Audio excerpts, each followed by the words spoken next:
Stage Pass, Institute of Gaming. For more details, contact 7093965965965. Hare Krishna Prabhuji. Hare Krishna Hare Krishna.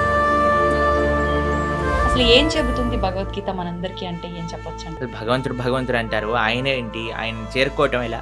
చాలా ఆధ్యాత్మికమైన ప్రశ్న ఉంటాయి. యశస్వి ప్రధానమంత్రి గారు ఎంత గొప్ప వ్యక్తులు వారు ఎక్కడికైనా వెళ్ళినా సరే వారితో పాటు భగవద్గీతను తీసుకెళ్ళి అందరికి ఇస్తున్నారు. ఎందుకు ప్రపంచం అంతా గీత గీత అని ఎందుకు మాట్లాడుతుందంటే ఆ గీత యొక్క వైభవాన్ని తెలుసుకున్నారు. కృష్ణుడు గీతలో చెప్పిన ఒక మాట, కర్మని చేయండి కానీ ఆ కర్మకు తగ్గ ఫలితాన్ని మాత్రం ఆశించకూడదు అని చెప్పి. అంటే మనుషులం అన్నాక ఖచ్చితంగా ఏదైనా చేస్తున్నాము అని అంటే దాని నుంచి ఏదో ఒకటి మనకు కొంత లాభం పొందాలి అనే ఆలోచన ఉంటుంది కదా ప్రభుజీ. ఎందుకని అలా చెప్పారంటారు కృష్ణుడు? ఫలాన్ని ఆపేక్షించక, ఫలాన్ని నేను దాచిపెడతాను, నీకు ఎప్పుడు కరెక్ట్ అప్పుడు నేను ఇస్తాను, నీ చేతుల్లో ఉంటే నువ్వు పాడు చేసుకుంటావు బాబు. ఇప్పుడు మీకెలా మీ పిల్లలు భగవంతుడికి మనందరం పిల్లలమే కదండి. ఆ ప్రేమతో భగవానుడు చెప్పిన మాట అండి. ప్రభుజీ, కృష్ణుడు ఇప్పుడు అర్జునికి గీత గురించి అంతా కూడా బోధించాడు, మా అందరికీ తెలిసిందంతే. కానీ అర్జుని కన్నా ముందర కూడా గీత కృష్ణుడు ఎవరికో బోధించారని చెప్పి భగవద్గీతలోనే చెప్పారు. ఆయన వివస్వాన్ అనే సూర్య భగవానుడికి బోధించారట. ఆ వివస్వానుడు మనువుకి చెప్పారట. అలా మనువు అలా ఆ సాంప్రదాయంలో వచ్చింది, కానీ మధ్యలో ఇక్కడ లుప్తం అయిపోయింది. అందుకే ఆ వివస్వానుడికి ఇచ్చిన జ్ఞానాన్ని మళ్ళీ నీకు ఇస్తున్నాను అని కృష్ణుడే అర్జునుడికి చెప్పాడు భగవద్గీత. అసలు ఏంటి వాస్తవం ప్రభుజీ? అర్జునుడు మహాయోధుడు, స్వర్గానికి వెళ్ళారు, శివుడిని ఓడించారు. ఒక రకంగా చూస్తే పాశుపతాస్త్రం తీసుకోవడానికి అందరి యొక్క కృపాపాత్రులు అయ్యారు. ఆయన నారాయణుడైతే పక్కనే ఉన్నాడు, కృష్ణుడు పక్కనే ఉన్నాడు కదండి. అలాంటి వ్యక్తికి కూడా కన్ఫ్యూజన్ వచ్చింది. మా దేశం నుంచి దోపిడీ చేసి, ఎంత దోపిడీ చేశారో తెలుసా అండి బ్రిటిష్ వాడు? 43 ట్రిలియన్ డాలర్స్. ధర్మార్థ కామ మోక్షాలు అంటుంటారు. ధర్మ అర్థ కామ మోక్ష. ధర్మాన్ని అర్థాన్ని కలపండి, కామాన్ని మోక్షాన్ని కలపండి. అర్థం అంటే ఏంటో తెలుసా అండి? ఐశ్వర్యం. కానీ ఇదంతా ఉల్టా జరుగుతుంది కదా ప్రభుజీ ప్రస్తుతం. ఇప్పుడు ఏం చేసినా దీనికోసం. పిల్లవాళ్ళకి మీరు చూడండి, ఫోన్లో ఒకసారి ఐకాన్స్ అన్నీ కూడా ఇలా పెద్దగా అయిపోయాయి అనమాట. దాన్ని నొక్కలేకపోతున్నాయి, ఏది నొక్కినా అలా ఇలా వెళ్ళిపోతుంది. మాకు ఏం అర్థం కావట్లేదు, ఏం చేయాలి. అసలు ఒక చిన్న పిల్లవాడు వచ్చాడు, ఏం చేయాల్సిన అవసరం లేదండి, ఇలా 3 సార్లు అనాలి, ట్యాప్ చేయాలి అంతే. ఇలాగానే ఆ ఐకాన్స్ అన్ని చిన్నగా అయిపోయి మళ్ళీ నార్మల్ ఫోన్ అయిపోయింది. నేను ఒడే నీకెలా తెలుసురా అంటే నేను ఇంటర్నెట్లో చదివాను అని అన్నారు. అందుకే మీరు చూడండి, మన భగవద్ ధర్మ ప్రచార మార్గంలో ఏవో నీళ్ళు చల్లుతుంటారు, ఏవో పూస్తుంటారు, ఏవేవో చేస్తుంటారు, పిచ్చి పిచ్చిగా డాన్స్ లేటాలు. వాళ్ళకి ఏమైందో అసలు, అలాంటి మురుకులు ఎలా ఉంటారనిపిస్తుంది. నమస్కారం, వెల్కమ్ టు ఐ డ్రీమ్. ధర్మ మార్గం విత్ విజిత కార్యక్రమానికి స్వాగతం. సాధారణంగా ప్రతి ఒక్కరూ చెప్తూ ఉంటారు, గీత అనేది మనం నేర్చుకుంటే గనక, మనం గీత చదవడం ప్రారంభిస్తే గనక మన లైఫ్ అనేది ఖచ్చితంగా చేంజ్ అవుతుంది అని చెప్పి. అసలు నిజంగా గీత వల్ల మనం ఏం నేర్చుకుంటాము, గీత ఏం చెప్తోంది మనందరికీ, ఇలాంటి విషయాలన్నీ కూడా ఎవరినైతే అడిగితే మనకు కరెక్ట్ సమాధానం దొరుకుతుందో ఆ పర్సనే మన ముందున్నారు. వారెవరో కదండి, మనందరికీ ఎంతో ఇష్టమైన, ఎంతో సుపరిచితులైన ప్రణవానంద దాస్ గారు ఇప్పుడు ప్రభుజీతో మాట్లాడి ఈ విషయాలన్నీ కూడా కూలంకషంగా తెలుసుకునే ప్రయత్నం చేద్దాం. హరే కృష్ణ ప్రభుజీ. హరే కృష్ణ హరే కృష్ణ. ప్రభుజీ, గీత అసలు భగవద్గీత అనగానే ఈ మధ్యకాలంలో ఎంతో ప్రాచుర్యంలోకి వచ్చింది, అందరికీ తెలియని వాళ్ళకు కూడా తెలిసేటట్టుగా. కానీ అసలు ఏం చెబుతుంది భగవద్గీత మనందరికీ అంటే ఏం చెప్పొచ్చు అంటారు? అసలు మనం ఏంటి, భగవంతుడు ఎవరు, మనకి భగవంతుడికి ఉండే సంబంధం ఏంటి, భగవంతుని ఎలా చేరుకోవాలి, అసలు ఈ ప్రపంచం ఏంటి? చాలామందికి ఈ ప్రశ్నలు ఉంటాయండి. ఈ ప్రపంచం ఏంటి, నేను ఎందుకున్నాను, ఈ ప్రపంచంలో నేను ఏం చేస్తున్నాను, అసలు నా కర్తవ్యం ఏంటి, అసలు భగవంతుడు అంటారు, ఆయన ఏంటి, ఆయన చేరుకోవటం ఎలా? చాలా ఆధ్యాత్మికమైన ప్రశ్నలు ఉంటాయి. లేదా చాలామందికి ఇంకొక రకమైన ప్రశ్నలు ఉంటాయండి. అరే నేను జీవితంలో మారాలనుకుంటున్నాను, మంచి మార్గంలో వెళ్ళటం ఎలా, దృఢ నిశ్చయం రావట్లేదు, చెడు అలవాట్లు ఉన్నాయని తెలుస్తుంది, వాటిని మానుకోవటం ఎలా, కొద్ది కోపం ఉన్నట్టుంది, దాన్ని తగ్గించుకోవటం ఎలా, ఎన్నో రకములైన ఉంటాయి. మనం ప్రపంచాన్ని అన్యాయాలు చూస్తున్నప్పుడు మనకు అనిపిస్తుంది, అరే ఈ అన్యాయం ఎందుకు జరుగుతుంది, అరే వీడికి ఇలా ఎందుకైంది, అయ్యో ఆయన అలా ఉంటాడు, ఆయన అంత గొప్పవాడు ఎలా అయిపోయాడు, ఇలాంటివి ఎన్నో ప్రశ్నలు ఉంటాయి. అసలు మీకు ఒక విషయం చెప్తాను, మనిషికి జీవనానికి సంబంధించిన ప్రతి ప్రశ్నను భగవద్గీత ఆన్సర్ చేస్తుంది.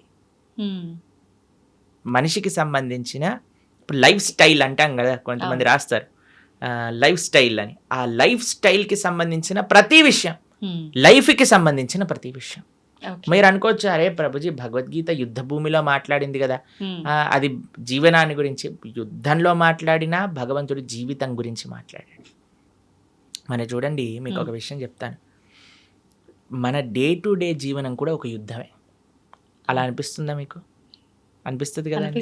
ఎందుకంటే మనతో మనం యుద్ధం, మనసుతో యుద్ధం, ఇంట్లో వాళ్ళతో యుద్ధం, వర్క్ లైఫ్లో యుద్ధం, అదంతా కాంపిటీషన్, ఒక పోరాటమే కదండి. ఆ పోరాటంలో భగవంతుడు ఈ పోరాటాన్ని నెగ్గేది ఎలా అని అర్జునుడికి ఉపదేశం చేసింది భగవద్గీత. మీరు చూడండి, కొన్నిసార్లు మనం ఏదైనా వస్తువు కొన్నాం అనుకోండి, ఒక ఫోన్ కొన్నాము లేదా ఒక మషీన్ కొన్నాం అనుకోండి, దాంతోపాటు ఒక మాన్యువల్ వస్తుంది. మాన్యువల్ని చదివామనుకోండి, చాలా ఈజీ. ఏ బటన్ నొక్కితే ఎలా యూజ్ చేయాలి, ఏం చేయాలి, ఏది చేయాలని. మొన్న ఏమైందంటే మా ఫోన్లో ఒకసారి ఇలా ఏమంటారు, ఆ ఐకాన్స్ అన్నీ కూడా ఇలా పెద్దగా అయిపోయాయి అనమాట. దాన్ని నొక్కలేకపోతున్నా, ఏది నొక్కినా ఎలా వెళ్ళిపోతుంది. మాకు ఏం అర్థం కావట్లేదు, ఏం చేయాలి. అసలు చాలా కంగారు వేసింది. ఎందుకంటే మా సేవలో ఉంటాం కదా, సేవకు సంబంధించిన ఏదన్నా ఫోన్ వచ్చినా అటెండ్ అవ్వాలి. ప్లస్ మా గురువు గారి ప్రవచనాలన్నీ అందులోనే ఉంటాయి, శ్రవణం చేయడానికి ఉండదు మాకు. మేము కంగారు పడిపోతుంటే ఒక ఆయన అన్నారు, ఒక చిన్న పిల్లవాడు వచ్చాడు, ఏం చేయాల్సిన అవసరం లేదండి, ఇలా 3 సార్లు అనాలి, ట్యాప్ చేయాలి అంతే. ఇలాగానే ఆ ఐకాన్స్ అన్ని చిన్నగా అయిపోయి మళ్ళీ నార్మల్ ఫోన్ అయిపోయింది. నేను ఒడే నీకెలా తెలుసురా అంటే, నేను ఇంటర్నెట్లో చదివాను అని అన్నారు.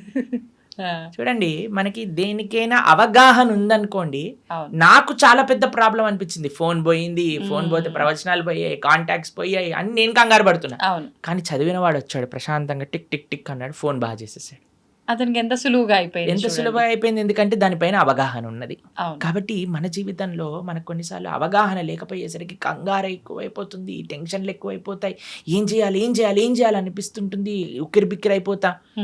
కానీ అవగాహన తెలుసుకుంటే జీవితంలో ఈ కష్టం వచ్చినప్పుడు ఎలా ఉండాలి, ఈ ప్రశ్న వచ్చినప్పుడు దానికి సమాధానం ఏంటి, ఆ అవగాహన మనకి ఇచ్చేది ఎవరు?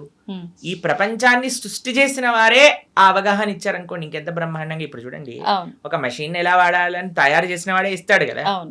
తయారు చేసిన వాడు ఇచ్చిన మాన్యువల్ని వదిలేసి అందరి ఇంట్లోకి వెళ్ళి, అరే నీకు ఎలా తెలుసారా అంటే వాడు చెప్పకపోవచ్చు, తప్పు చెప్పచ్చు, ఏదైనా చెప్పచ్చు. కానీ ఎవరైతే ఆ మెషిన్ తయారు చేశారో వాడిని అడిగితే ఎంత బెస్ట్ అండి. అదే భగవద్గీత. ప్రపంచాన్ని తయారు చేసిన వ్యక్తియే ప్రపంచం ఏంటి, నన్ను తయారు చేసిన వ్యక్తియే నువ్వేంటి, ఈ యొక్క కర్మాన్ని తయారు చేసిన వ్యక్తియే అసలు కర్మ ఏంటి, ఏం చేయాలి, ఏం చేయకూడదు, మొత్తం అసలు జీవనానికి సంబంధించిన విషయాలన్నీ భగవద్గీతలో సాక్షాత్తుగా పరమాత్మ అర్జునుడికి చెప్పారు.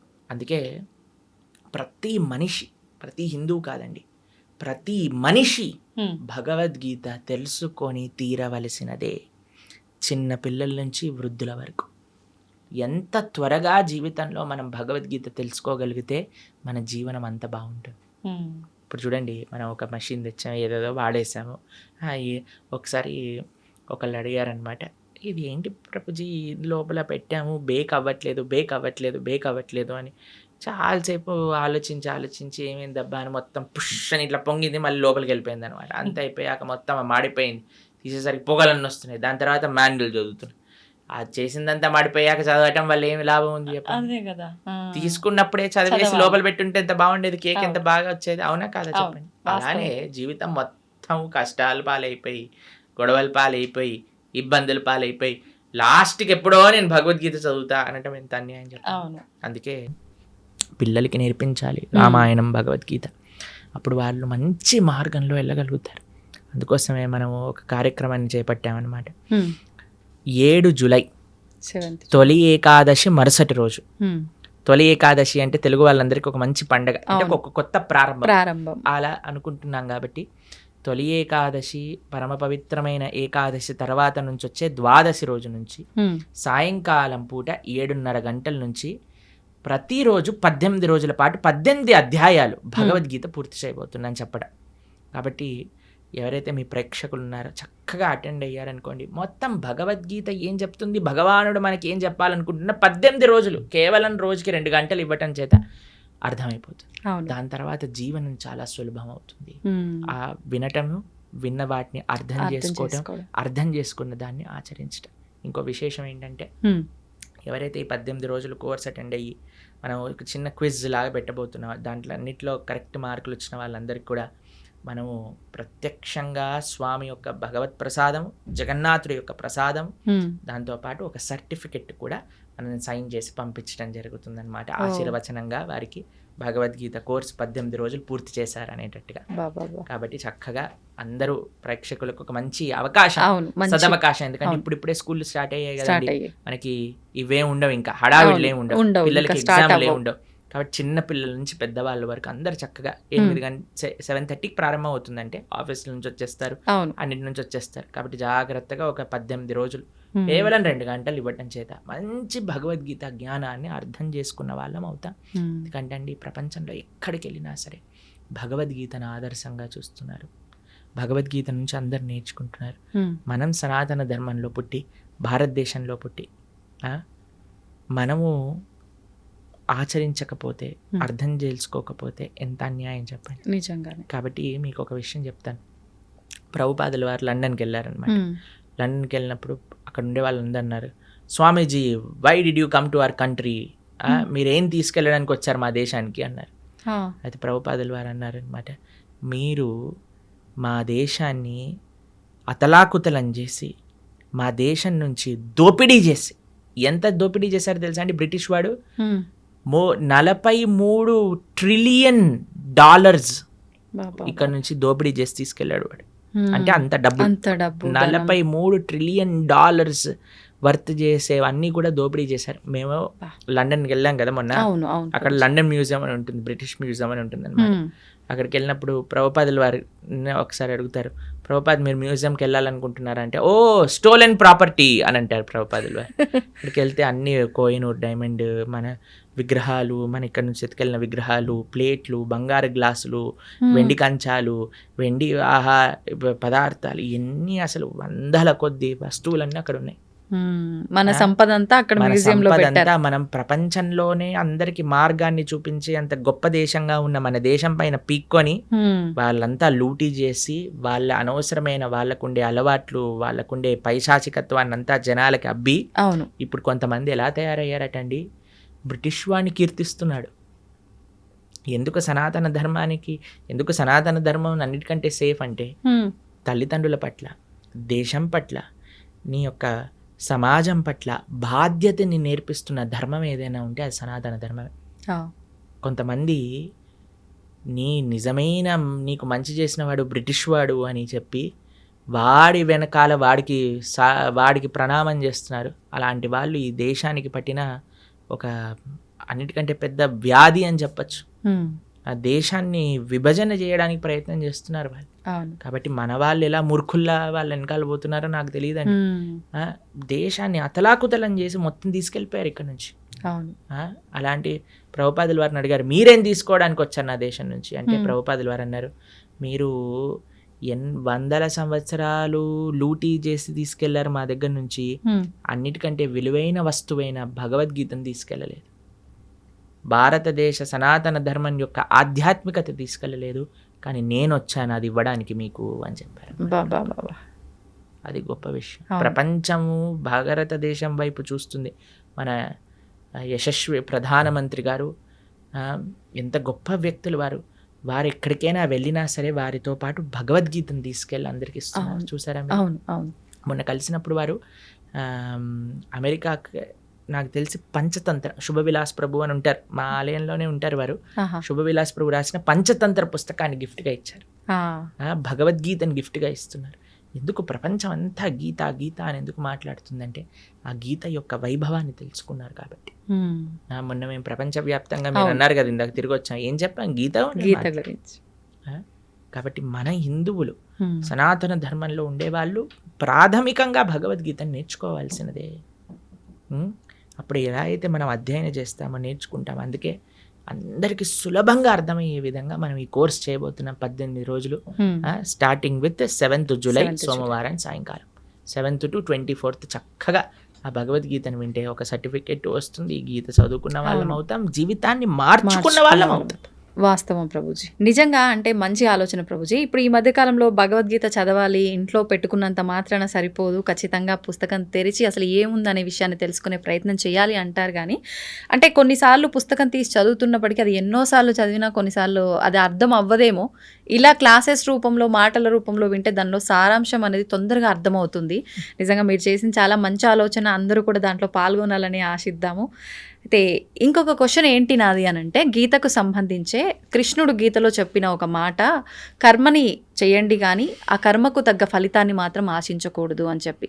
అంటే మనుషులం అన్నాక ఖచ్చితంగా ఏదైనా చేస్తున్నాము అని అంటే దాని నుంచి ఏదో ఒకటి మనకు కొంత లాభం పొందాలి అనే ఆలోచన ఉంటుంది కదా ప్రభుజీ.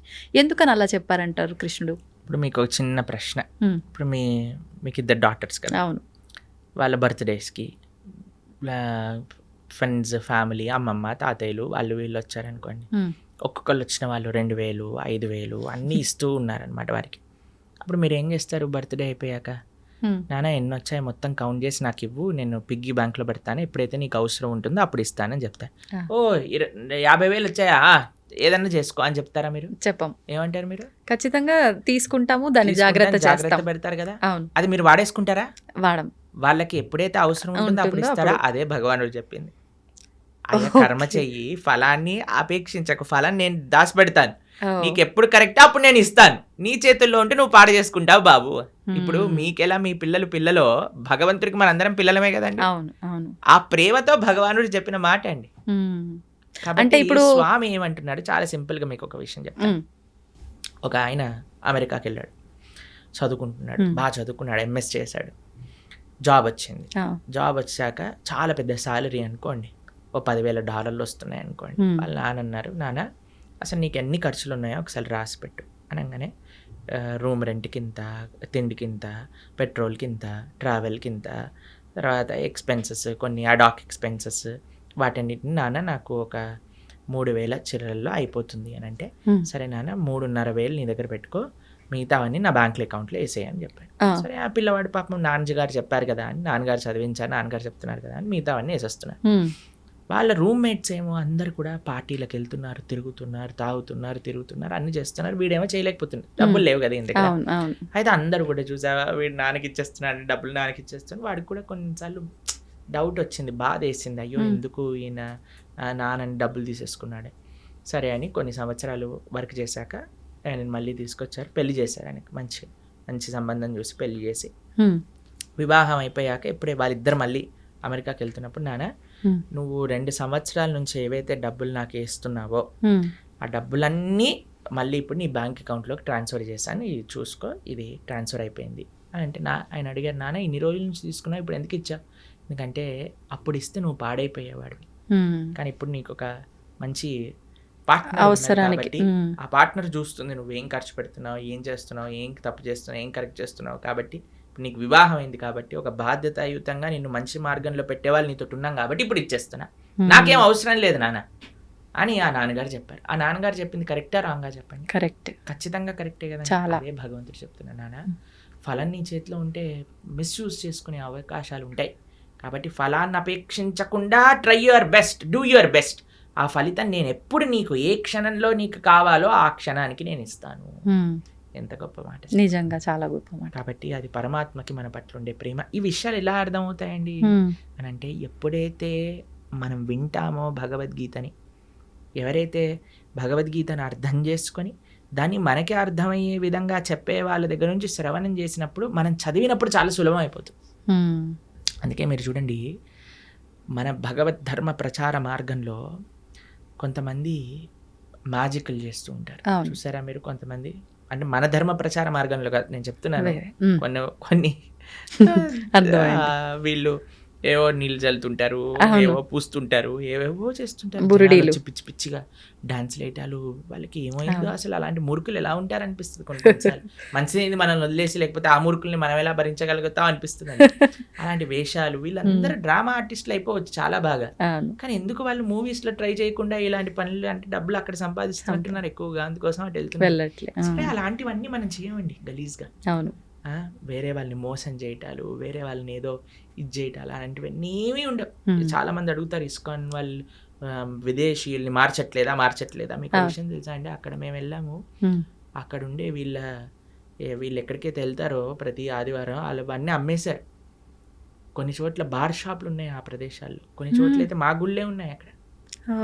ఎందుకంటే అక్కడికి ఎవ్వరు వెళ్ళట్లేదు, ఎవ్వరికి ఇంట్రెస్టే లేదు, అలా తయారైపోయింది అక్కడ. మేము ఒక దగ్గరికి వెళ్ళామండి, అసలు అక్కడ ఉండే ఎవరైతే ఆ మత ప్రబోధకులు ఉన్నారో, ఆ ధర్మంలో ఉండేవాళ్ళు, ఇప్పుడే నేను మీకు వీడియో కావాలంటే పంపిస్తాను, అంటే మీ పర్సనల్కి చూపించకండి జనాలకి.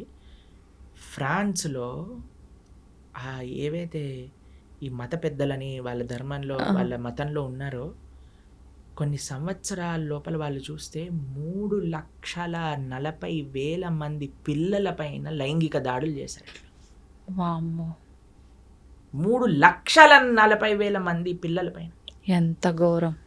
అయితే మేము మొన్న ఐర్లాండ్ అనే దేశంలో ఉన్నాం, అక్కడ కూడా వాళ్ళ మతం ఉండేది. వాళ్ళ మత పెద్దలు ఎవరైతే ఇలాంటి పిల్లల పైన అఘాయిత్యాలు చేయటం బయటపడ్డాక ఆ దేశమే మొత్తం ఆ మతాన్ని వదిలేసింది. అక్కడ నాస్తికత్వం ఎక్కువ, ఎందుకంటే వాళ్ళు చేసిన తప్పులు చూసి. కాబట్టి మనం ధర్మం ఏంటి, ధర్మాన్ని ఎలా ఆచరించాలి, పెద్దల నుంచి తెలుసుకొని ఆచరించగలిగితే అది మనకి మంచిది. కాబట్టి మనం ఏం చెప్తున్నాం, భగవద్గీత ఏం చెప్తుంది, ధార్మికంగా జీవనం ఎలాంటిది, ధార్మికంగా జీవనం ఎలాంటిది, ఇదే మన సనాతన ధర్మం అంటేనే ఖచ్చితంగా ఇది చెయ్యాలి, ఇది చేయకూడదు, ఇది చేస్తే ఇది అవుతుంది ఖచ్చితంగా చెప్పి మంచి మార్గంలో నడిపించేది.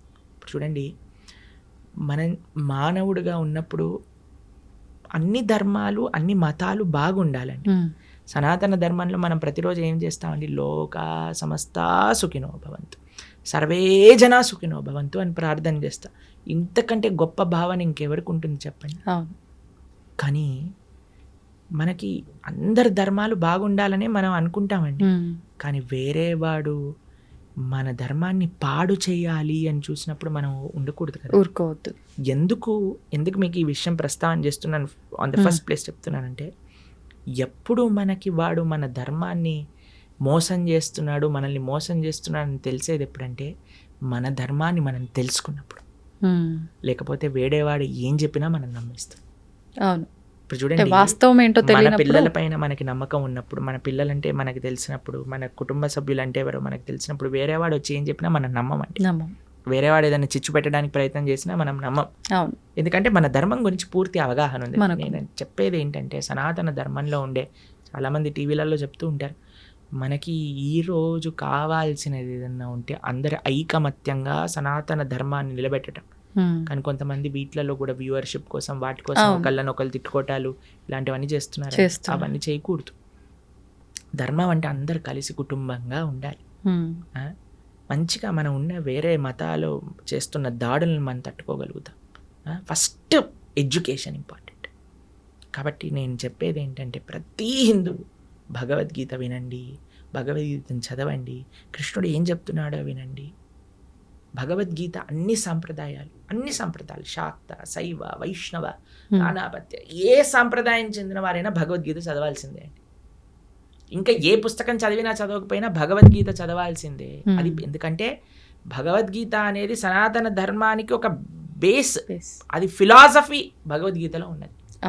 కాబట్టి అందుకోసం మనందరం ఈ 18 రోజులు ఏదైతే కార్యక్రమం చేయబోతున్నామో, ఇందాక మనం చెప్పుకున్నట్టుగా 7వ తారీఖు నుంచి, జూలై 7వ తారీఖు సోమవారం రాత్రి నుంచి ప్రణవానంద దాస్ ఛానల్ తెలిసింది కదా, అందులో మనకి లైవ్లో వస్తుంది.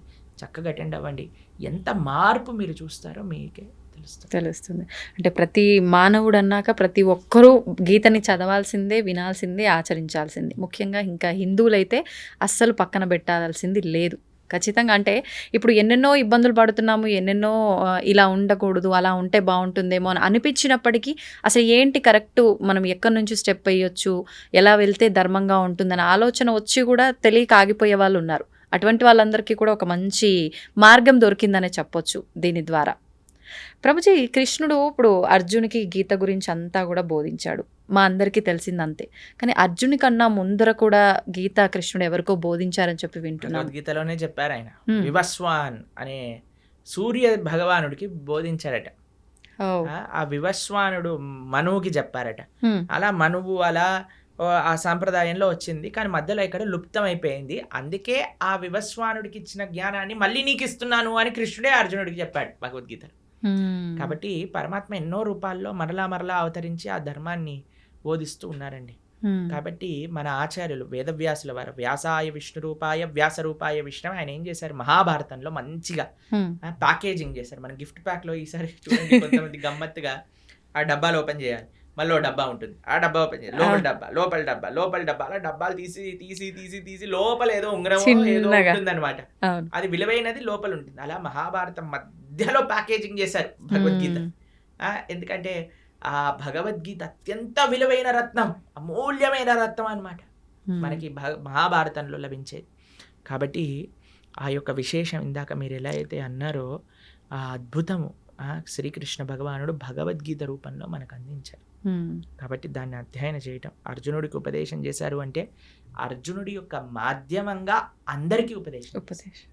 ఇప్పుడు మీరు నన్ను ఇంటర్వ్యూ చేస్తున్నారు, మీకోసం చేస్తున్నారా? అందరి కోసం, అంతే కదా. అలా అర్జునుడు కూడా కృష్ణుడి ప్రశ్న అడిగి ఎందుకోసం? అర్జునుడి కోసము అందరి కోసం. కాబట్టి అర్జునుడు కూడా కృష్ణుడి దగ్గర ఇంటర్వ్యూ చేశాడనమాట. ఆ ఇంటర్వ్యూ ఏంటి? ఇప్పుడు చూడండి, అందరికి ఇంటర్వ్యూలు ఇష్టం, పాడ్కాస్ట్లు ఇష్టం. ఆది పాడ్కాస్ట్ అన్నిటికంటే ఫస్ట్ జరిగిన పాడ్కాస్ట్ కృష్ణ అర్జున్ పాడ్కాస్ట్ అని అక్కడి నుంచే ప్రారంభం అయింది అనమాట. ఏదైనా భగవంతుడి నుంచే ప్రారంభం అవ్వాలండి. కాబట్టి ప్రపంచంలో జరిగిన మొట్టమొదటి సూపర్ ఎక్స్ట్రాఆర్డినరీ పాడ్కాస్ట్ ఎందుకో తెలుసా అండి? యుద్ధం జరగబోతుంది, ఆ యుద్ధం మధ్యలో జరిగింది పాడ్కాస్ట్ అనమాట. అవును. కాబట్టి చక్కటి భగవద్గీత అర్జునుడి యొక్క మాధ్యమంలో ప్రతి జీవుడికి భగవంతుడు ఉపదేశం చేసిన భగవద్గీతని ప్రతి హిందువు మీరు అన్నట్టుగా తప్పకుండా చదవాలి, అర్థం చేసుకోవాలి, ఆచరించాలి. ప్రభుజీ, ఇప్పుడు అర్జునుడికి చెప్పాల్సిన సిచ్యువేషన్ అక్కడ ఎందుకు ఏర్పడింది అంటే కొంతమంది కొన్ని రకాలుగా చెప్తారు. అంటే అక్కడ ఉన్నదంతా నా వాళ్ళే, నేను వాళ్ళని ఎలా చంపుతాను అనే భావన అర్జునులో వచ్చింది. కాబట్టి దీన్ని కనుక అతనికి ఉపదేశిస్తే దానివల్ల ఇక్కడ జరగాల్సిన క్రతువు అంతా కూడా కరెక్ట్గా జరుగుతుంది ఒకటి. ఇప్పుడు మనం అనుకున్నట్టుగా అందరికీ ఒక మెసేజ్ ఇవ్వడం కోసం అని ఒకటి. అసలు ఏంటి వాస్తవం ప్రభుజీ? ఇప్పుడు మీకు ఒక విషయం చెప్తాను. చాలాసార్లు మనకి ఒక సందిగ్ధ పరిస్థితిలో ఉంటాం, కన్ఫ్యూజన్. అవును. అర్జునుడు మహాయోధుడు, స్వర్గానికి వెళ్ళారు, శివుడిని ఓడించారు, ఒక రకంగా చూస్తే పాశుపతాస్త్రం తీసుకోవడానికి. అలాంటి వారు కూడా రాత్రులు కూడా ప్రాక్టీస్ చేసి, అసలు యుద్ధ విద్య అంటే అర్జునుడే. అందరి యొక్క కృపాపాత్రులు అయ్యారు ఆయన. ఆ ఇంద్రుడి యొక్క కృపాపాత్రులు అయ్యారు, పరమశివుడి యొక్క కృపాపాత్రుడు అయ్యాడు. నారాయణుడు అయితే పక్కనే ఉన్నాడు, కృష్ణుడు పక్కనే ఉన్నాడు కదండి, ఇంకా దానికంటే గొప్ప విషయం ఏం కావాలి. అలాంటి వ్యక్తికి కూడా కన్ఫ్యూజన్ వచ్చింది. ఎందుకు? అర్జునుడికి కన్ఫ్యూజన్ రాలేదండి, మనందరికీ అలాంటి కన్ఫ్యూజన్ స్టేట్ వస్తుంది. కరెక్ట్. ఆ కన్ఫ్యూజన్ నుంచి బయటపడటం భగవద్గీత నేర్పిస్తుంది. మీకు ఒక చిన్న విషయం చెప్తాను. జనాలు ఏమంటారు తెలుసా అండి, కృష్ణుడు యుద్ధాలు చేయిస్తాడు, అన్నతమ్ముల మధ్యలో యుద్ధాలు చేయించాడు, చిచ్చు పెడతాడు. ఇప్పుడు మీకు ఒక విషయం చెప్తాను. అర్జునుడు యుద్ధం పరిస్థితి రాకముందు కృష్ణుడు ఎన్నోసార్లు దూతగా వెళ్ళాడండి, యుద్ధం వద్దు చెప్పడానికి. ఏమన్నాడు తెలుసా అండి?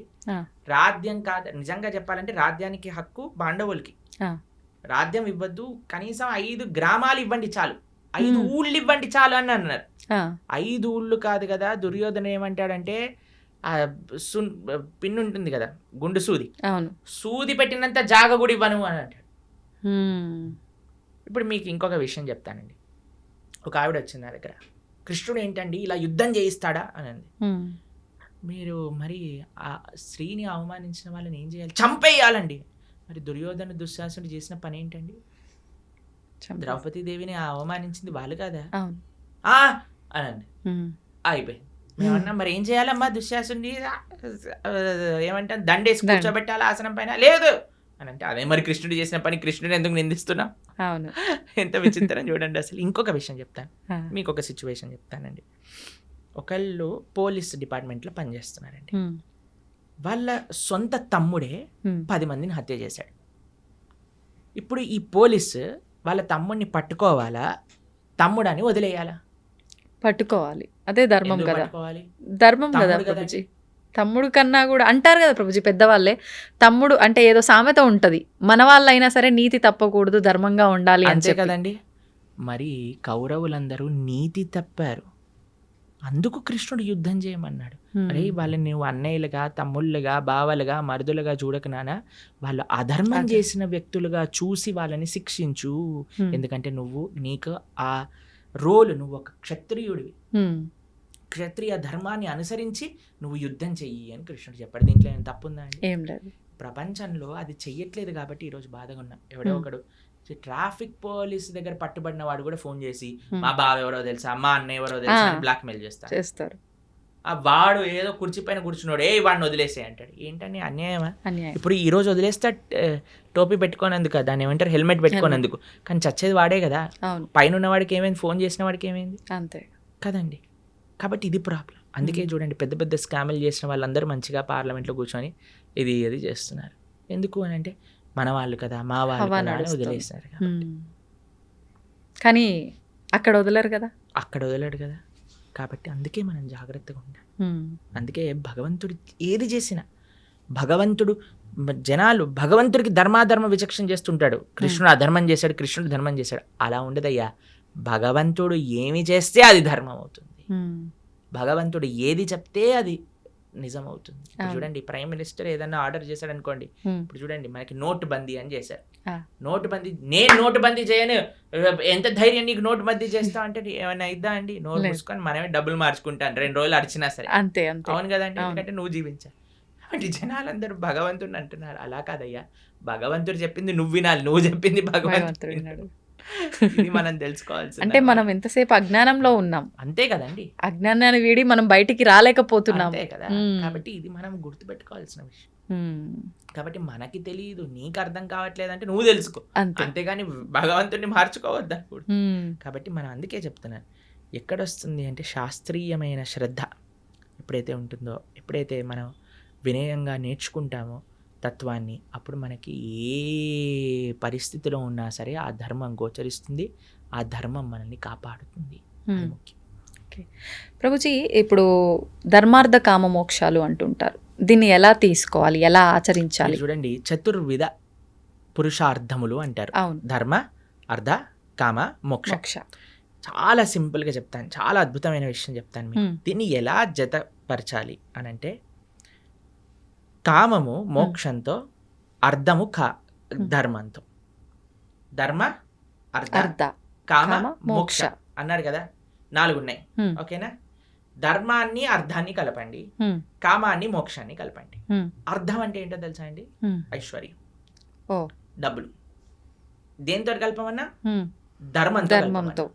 అంటే మనం సంపాదించే ప్రతి రూపాయి కూడా ధార్మికంగా సంపాదించాలి, ధర్మం కోసం ఖర్చు పెట్టాలి. ఇదొక పాయింట్ అయిపోయిందా? కామము అంటే కోరిక. ఏం కోరుకోవాలి నువ్వు?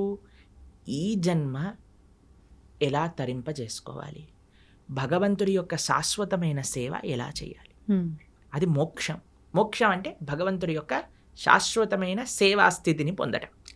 వైకుంఠంలో, గోలోకంలో స్వామిని ఆరాధన చేసుకోవటం. ఎవరు మన భగవత్ స్వరూపంగా మనం భావించి ఆరాధన చేస్తున్నాము, స్వామి దగ్గరికి వెళ్ళి చక్కగా రామ, కృష్ణ, నరసింహ, నారాయణ వాళ్ళకి ఆరాధన చేసుకోవటం, నిరంతరం వారి యొక్క సేవలో ఉండటం. కాబట్టి కోరిక మోక్షం కోసం, అర్థం ధర్మంతో కలపడం. ఎప్పుడైతే ఇలా మనం ఉంటామో, ఎప్పుడైతే మనం ఇలా మనం చేస్తామో, ఎప్పుడైతే ఇలా మన జీవనం ఉంటుందో, ధార్మికంగా సంపాదించటం, ధర్మం కోసం వెచ్చించటం. కోరిక కేవలం భగవంతుని తెలుసుకోవటానికి, భగవంతుడి యొక్క సేవ కోసం ఎప్పుడైతే ఉంటామో, అప్పుడే మానవుడు పరిపూర్ణ జీవనాన్ని జీవించిన వాడు అవుతాడు. ఈ విశేషాలన్నీ కూడా మనకి భగవద్గీతలో ఉంటాయి. కానీ ఇదంతా ఉల్టా జరుగుతుంది కదా ప్రభుజీ ప్రస్తుతం. అంతే కదండి, డబ్బు సంపాదించడం కోసమే కోరికల కోసం ఖర్చు పెట్టేస్తున్నారు. ధర్మము మోక్షం అయితే తెలియదు. అవును, ఇప్పుడు ఏం చేసినా దీనికోసం. పిల్లవాళ్ళకి మీరు చూడండి, బాగా చదువుకోవాలి నాన్న, అప్పుడే డబ్బులు బాగా వస్తాయి, డబ్బులు బాగా వస్తే సుఖంగా ఉంటావు. చిన్నప్పటి నుంచి వాడికి ఈ 2 విషయాలు చెప్తున్నాం కదండి. బాగా సంపాదించి మంచి జాబ్ వస్తే మంచి పెళ్ళాం ఉంటుంది, కథం అయిపోయి జీవితం నీకు నచ్చినట్టుగా ఉండగలుగుతావు అయిపోయింది. ఫ్యూచర్ జీవితాన్ని అన్యాయం అక్కడ. చిన్న పిల్లవాడికి డబ్బులు సంపాదించు సుఖంగా ఉండి ఈ 2 విషయాలు చెప్పి పెంచితే రేపు ప్రొద్దున వాడికి డబ్బులు సంపాదించలేని పరిస్థితి ఒకవేళ వచ్చిందనుకోండి, వాడు చచ్చిపోదాం అనుకుంటున్నాడు. మళ్ళీ వాడు ఇంకా వేరే దారుల్లో ఎలా అయినా డబ్బు సంపాదించే ప్రయత్నం కూడా చేస్తాడు. అంతే కదండి. ఇప్పుడు బెట్టింగ్లన్నీ ఎందుకు చేస్తున్నారు, ఇప్పుడు ఈ యాప్లన్నీ ఎందుకు వస్తున్నాయి, ఎందుకు ఇంతమంది? నేను కాలేజీలో ఇంజనీరింగ్ చదువుతున్న రోజులలో ఎంతమంది అండి బెట్టింగ్లు పెట్టి ఇంట్లలోంచి లక్షలు డబ్బులు తెచ్చి అక్కడ పెట్టేసి కొట్లాడుకొని నెత్తుర్లు వచ్చి పెద్ద పెద్ద గ్యాంగులు ఏర్పడి, అసలు ఎంత అన్యాయం అంటే అంత అన్యాయం. ఎందుకోసం అండి? డబ్బులు ఉంటే సుఖంగా, డబ్బులు అవసరమే అండి. ఎవరు చెప్పలేమండి డబ్బులు ఉండకూడదు, డబ్బులు లేవు. కష్టపడు, ధార్మికంగా ఉండు. అన్నిటికంటే మీకు ఏం తెలుసు అంటే డబ్బుల కంటే ముఖ్యం స్వాంతన, అంటే సాటిస్ఫాక్షన్. ఎంతున్నా సరే దాంట్లో సుఖంగా ఉండేవాడు కదండి. ఇప్పుడు చూడండి, రోజంతా నేను పని చేస్తాను, నిద్రపోయేటప్పుడు నిద్ర మాత్రలు మింగి పడుకుంటాను అనేవాడి కంటే కూలీ నాలి చేసుకొని 500-600 రూపాయలు సంపాదించి హాయిగా పడుకునేవాడు మెయిల్ కాదా చెప్పండి? అదే మేలు. అవును. కాబట్టి ఇప్పుడు హోటళ్లలోకి వెళ్ళి తిని దాన్ని డైజెస్ట్ చేసుకోవడానికి మెడిసిన్లు వేసుకొని ఇలా ఉండే బ్రతికేవాడికైనా చద్దన్నము మజ్జిగ కారం పెట్టుకొని తినేవాడు, ఆ అన్నం కరెక్ట్గా ఒక పూట కడుపులో టైంకి తినేవాడు మంచివాడు కాదంటారా చెప్పండి? కాబట్టి సుఖం ఎక్కడుంది అంటే నీ భావనలో ఉన్నది. స్వాంతన అది ముఖ్యం. అన్ని కోట్లుగా సంపాదించి సుఖం లేదు స్వాంతన లేదు అన్నవాడికి మనం ఏం చేయగలుగుతాం చెప్పండి? కాబట్టి భగవద్గీత ఒక ఓవరాల్ ఒక మంచి కంప్లీట్నెస్ని జీవితానికి ఇస్తుంది. అందుకే మనకి భగవద్గీత యొక్క విశేషం ఎన్నోసార్లు చెప్పుకున్నా. అందుకే మనం అనుకుంటున్నాం ఈ సంవత్సరం ఈ జూలై 7వ తారీఖు నుంచి 18 రోజులు భగవద్గీత కోర్స్ చేయటం వల్ల కనీసం యువత, ఎవరైనా చిన్నపిల్లలు పెద్దవాళ్ళు మిగతా ముఖ్యంగా యువకులు కానీ చక్కగా వచ్చి, అందుకే మీ ప్రేక్షకులందరికీ చెప్పేది ఏంటంటే ఇంటిల్లిపాది ఎలా అయితే మీరు సీరియల్లను చూస్తారో, ఆ రియాలిటీ షోలను చూస్తారో అందరు కూర్చొని, ఆ సినిమాలు ఎలా అయితే చూస్తారో, న్యూస్ ఎలా అయితే చూస్తారో, అలా ఇంటిల్లిపాది కూర్చొని భగవద్గీత కూడా శ్రవణం చేయండి. ఆ శ్రవణం చేయగలిగితే మొత్తం ఇల్లంతా ఒక మంచి మార్పుని పొందుతుంది, దాంట్లో ఎటువంటి సందేహం లేదు. కాబట్టి ఈ యొక్క కోర్స్ జూలై 7వ తారీఖు ప్రణవానంద దాస్ ఛానల్లో 7:30కి సాయంకాలం 7:30 నుంచి 9 గంటల వరకు చక్కగా శ్రవణం చేయండి. ఎన్నో మంచి మార్పులు మీరే మళ్ళీ మాకు చెప్తారు. అది తప్పకుండా ఆ కోర్సులో కలుసుకునే ప్రయత్నం చేద్దాం. మీరు కూడా రావడానికి ప్రయత్నం చేస్తామన్నారు, అవును కదా? ప్రయత్నిస్తాను రావడానికి, వీలైతే వస్తాను. ప్రభుజీ, మనకు అతి త్వరలోనే తొలి ఏకాదశి రాబోతుంది. ఇందాక మీరే చెప్పారు. అసలు ఏంటి తొలి ఏకాదశి అంటే? మన సనాతన ధర్మంలో ఏకాదశికి ఒక ప్రాధాన్యత ఉంది, దాని గురించి ఒక్కసారి వివరంగా. ఏకాదశి అత్యంత పరమ పవిత్రమైన రోజు. ఏకాదశి ఉపవాసం, ఏకాదశి వ్రతం చేయకుండా ఎవ్వరు ఉండకూడదు. ఏకాదశి వ్రతం చేస్తే అన్ని వ్రతాలు, నోములు, పూజలు చేసిన ఫలితం వస్తుంది. ఏకాదశి వ్రతం చేయకుండా ఎన్ని చేసినా ఫలితం ఉండదు. అత్యంత ముఖ్యమైన వ్రతం హిందువుకి, సనాతన ధర్మానికి చెందిన వాళ్ళకి ఏదైనా ఉంటే అది ఏకాదశి వ్రతం. ఉపవాసము అంటారు. దగ్గరగా ఉండుట, భగవంతుడి దగ్గరగా ఉండుట, చక్కగా జపం చేసుకోవటం, భగవంతుడికి ఆరాధన చేయటం. ఏకాదశి ఉపవాసం ఎందుకు చేయాలి, ఎలా చేయాలి అని ప్రణవానంద దాస్ ఛానల్లో 2 వీడియోలు ఉన్నాయి, గంట సేపు. ఆ 2 చూసారనుకోండి మొత్తం ఏకాదశికి సంబంధించిన మొత్తం తెలిసిపోతుంది. ఎందుకంటే అండి ఏకాదశి చేయటం అనేది చాలా ముఖ్యం. ఎందుకంటే భగవత్ ప్రీత్యర్థం మన జీవితం ఉండాలి. భగవంతుడికి అత్యంత పరమ ప్రియమైన రోజు ఏదన్నా ఉంటే అది ఏకాదశి. భగవంతుడికే ప్రియమైన భక్తి అంటాం కదండి మనం. భక్తి జనని అంటే భక్తిని జనింపజేస్తుందట, మనందరికి ప్రధానిస్తుందట. ఆ రోజు ఏది అంటే ఏకాదశి. ఏకాదశి వ్రతం చేయటం చేత భక్తి వర్ధిల్లుతుంది, భక్తి పెరుగుతుంది, భక్తి వస్తుంది అని చెప్తారు. కాబట్టి అలాంటి ఏకాదశి వ్రతం చేయటంలో అత్యంత సావధానంగా ఉండాలి మనందరం. పాపం ఎవరైనా ప్రభుజీ ఇంతవరకు చేయలేదండి, ప్రారంభం చేస్తా, ఎప్పుడు చేయాలి అని అన్నారనుకోండి, తొలి ఏకాదశి లేదా దేవశయని ఏకాదశి అంటారు దీన్ని. భగవంతుడు ఆ రోజు యోగ నిద్రలోకి వెళ్తారంట. గురక నిద్ర కాదు, యోగ నిద్రలోకి వెళ్తారు స్వామి తొలి ఏకాదశి రోజున. పార్శ్వ ఏకాదశి రోజు ఒక చేతి నుంచి ఇంకో చేతికి మారుతారనమాట. ఇలా మారుతాం కదా. అవును అవును దాని తర్వాత ఉత్థాన ఏకాదశి రోజు భగవంతుడు లేస్తారట. పడుకోవటం అంటే అని నిద్రపోవటం కాదు, ఆయన యోగ నిద్ర. అంటే అంతరాత్మయి పరమాత్మ రూపంలో అందరినీ చూస్తూ ఉంటారు. ఇప్పుడు చూడండి, చిన్నప్పుడు ఎవరైనా మనల్ని ఇది చేయడానికి వచ్చారనుకోండి, వెంటనే కళ్ళు మూసుకొని పడుకున్నట్టు యాక్టింగ్ చేస్తారు. అప్పుడు వాళ్ళు ఏం చేస్తున్నారు చూస్తాను అనమాట. పర్వాలేదు బాగానే ఉన్నారన్న కలుపు తెచ్చి వచ్చారా మీరు అని అంట. లేకపోతే వాడు ఏదైనా తేడా చేశాడు అనుకోండి, వెంటనే మనం ఇది చేస్తాం. అవునా కాదు? అలాంటివి చేస్తూ ఉండే అట్లా భగవంతుడు కూడా చూస్తున్నాడు అనమాట. ఏం చేస్తాడు వీడు నిద్రపోయినప్పుడు. కాబట్టి 4 నెలలు కూడా చాతుర్మాస్యము అని అంటారు. వ్రతం పడతారు, యతీశ్వరులు వ్రతం పడతారు. అందరూ వ్రతం ఉంటుంది. ఎవరెవరికి ఆశ్రమ నియమం ప్రకారంగా నియమాలు ఉంటాయి. 4 వస్తువులు మానేయాలి అని చెప్తారనమాట. 1 నెల పెరుగు, తర్వాత పాలు, తర్వాత పాలకూర ఇత్యాది ఆకుకూరలు, దాని తర్వాత మినప్పప్పు. ఇలా 4 నెలలు ఒక్కొక్క ద్రవ్యాన్ని విడిచి ధార్మికంగా ఆధ్యాత్మిక కార్యక్రమాలు చేస్తూ అలా ఉండాలి అని చెప్తారు. కాబట్టి చాతుర్మాసం అనేది అత్యంత పరమ పవిత్రమైన మాసం. భగవంతుడి నిద్ర యోగ నిద్రలోకి ప్రవేశించే రోజు తొలి ఏకాదశి, ఆషాఢీ ఏకాదశి, ఆషాఢ మాసంలో వచ్చే ఏకాదశి. పండరీపురంలో పెద్ద ఉత్సవం చేస్తారనమాట. ఈ ఏకాదశికి లక్షల మంది, 10-15 లక్షల మంది వచ్చి దర్శనం చేసుకుంటారు. భగవాన్ ఉన్న రోజు పండరీపురంలో లక్షల మంది తుకారాం మహారాజ్ పుట్టిన ప్రదేశం, జ్ఞానేశ్వర్ మహారాజ్ పుట్టిన ప్రదేశం నుంచి నడుచుకుంటూ పాదయాత్రగా 20 రోజులు పాదయాత్ర చేసి పండరీపురాన్ని చేరుకుంటారు. చేరుకొని గొప్ప ఉత్సవం, దిండి యాత్ర, దేహు యాత్ర అంటారనమాట. చాలా అద్భుతమైన ఉత్సవం అక్కడ జరుగుతుంది. ఇది దేవశయని ఏకాదశి, తొలి ఏకాదశి అని మనకి ఈ జూలై 6వ తారీఖున వస్తుంది. తొలి ఏకాదశి మరుసటి రోజు ద్వాదశి నుంచి మనం ఈ కార్యక్రమాన్ని ప్రారంభం చేసుకుంటున్నాం, భగవద్గీత కార్యక్రమం. ఎందుకంటే తొలి ఏకాదశి, ఒక ఏకాదశి రోజు మంచి కార్యక్రమం మనం ప్రారంభం చేసుకోవాలి. ఆ స్వామికి ప్రార్థన చేసి ఉపవాసం చేసి దీక్ష బట్టి నెక్స్ట్ డే నుంచి ద్వాదశి నుంచి పరమ పవిత్రం. ఏకాదశి ఎంత గొప్పదో ద్వాదశి ఎంత గొప్పదో.